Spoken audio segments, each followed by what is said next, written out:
ঘরে ঢুকলো, ঢোকার পরে উনি আমার সাথে ২ বার ফিজিক্যাল করলো। কোনো কথা বলে না। তো আস্তে, আস্তে আমার সন্দেহ হলো যে ও আজকে কথা বলতেছে না কেন? আরেকদিন আসলে অনেক কথা বলে, অনেক কিছু জিগায়, আজকে কিছু বলল না। তো আমার সন্দেহ হওয়ার পরে আমি হারিকেন ধরাই। গ্রাম অঞ্চল তো, আমাদের এখানে কারেন্ট খুব কম থাকে। আর বেশিরভাগ আমরা হারিকেন জ্বালাই, এই ঘরে আলো হয়। তো হারিকেন জ্বালানোর পরে দেখি যে এই ছেলে আমাদের চিঠি আদান-প্রদান করে, অর্থাৎ পিয়ন, তার সাথেই আমি। ১ম এ রাগ হলেও পরে ভাবলাম যাক, যা হওয়ার তো হয়েই গেছে। আমার প্রেমিকের চেয়েও তো ভালো মজা দিতে পারে। তো চিন্তা ভাবনা করে দেখলাম যে থাক, দুজনেই থাক। প্রেমিকও থাক, পিয়নও থাক। কারণ প্রেমিকের চেয়ে পিয়নে ভালোই পারে। সেই ভাইবা চিন্তা পিয়নকে আর কিছু বললাম না। তো তখন বললাম, ঠিক আছে, অনেক কিছু হয়েছে, ভালো থাকো। যাক, এরকম করতে, করতে অনেকদিন হলো বয়ফ্রেন্ডের সাথেও থাকি। বয়ফ্রেন্ড চলে যাওয়ার পরে পিয়ন আসে। পিয়ন চলে যাওয়ার পরে বয়ফ্রেন্ড আসে। মানে এরকম করে, করে প্রায় আমার ৫ বছর কেটে যায়। একদিন হঠাৎ করে আমার মা বুঝতে পারে যে আমার রুমে কেউ আছে। তখন আমার মা আমাকে পিছন থেকে ডাক দিয়ে বলে, "তোর রুমে কে আছে? দরজাটা খুল।" তখন বললাম, "মা, আমার রুমে কেউ নেই।" এখন কি করব? না পারতে গিয়ে জানলা দিয়ে আমার প্রেমিককে বের করে দেই।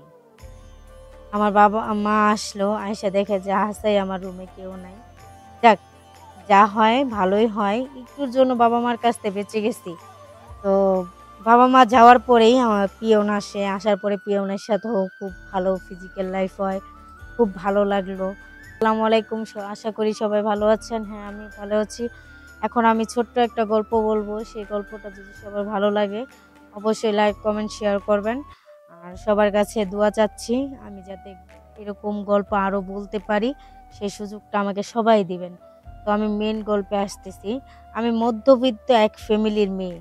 তো আমার বাবা যে ইনকাম করে সেটা দিয়ে সংসার খরচ, আমার স্কুল খরচ, ওগুলাই চলে।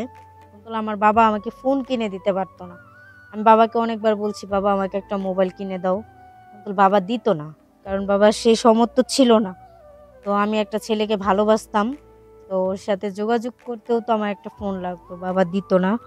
তো আমার বাড়ির পাশে একটা ছেলে আছে, যে ও আমার চিঠি লিখে দিতাম। ও আমার প্রেমিকের কাছে দিত এবং কি আদান-প্রদান করে নিত। তো এরকমভাবে অনেকদিন চলে যায়।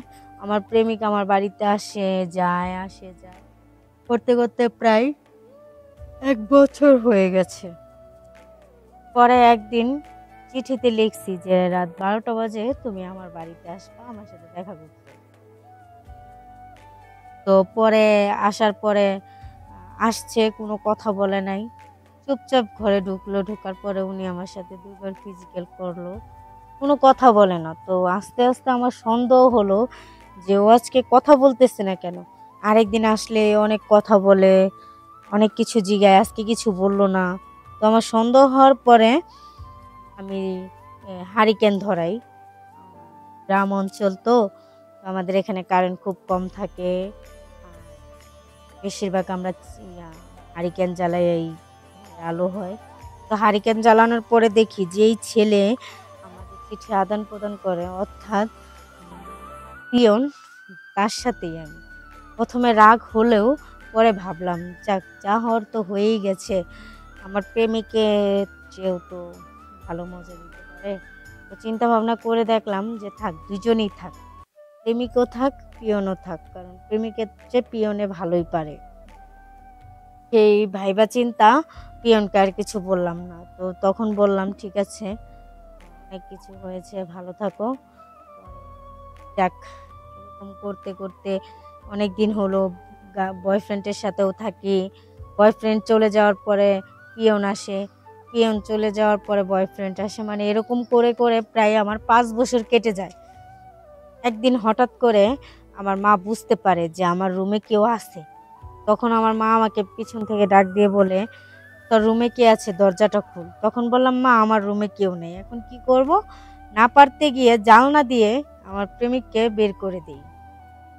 আমার বাবা মা আসলো, আয়সা দেখে যে হাসাই আমার রুমে কেউ নাই। যাক, যা হয় ভালোই হয়, একটুর জন্য বাবা মার কাছ থেকে বেঁচে গেছি। তো বাবা মা যাওয়ার পরেই আমার পিয়ন আসে, আসার পরে পিয়নের সাথেও খুব ভালো ফিজিক্যাল লাইফ হয়, খুব ভালো লাগলো। তাহলে এখন দেখতেছি যে আমার প্রেমিকের চেয়ে পিয়নই খুব ভালো পারে, ওকেই ভালো লাগতে শুরু হয়। যাক, পরে মনে মনে ভাবলাম যে দুইজনই থাক, এটাই ভালো হবে। সে আসবে, একজন আসবে আরেকজন যাবে, এরকম হলে আমার ভালো হবে। এরকম করতে করতে করতে করতে প্রায় 5 বছর আমাদের কেটে যায়।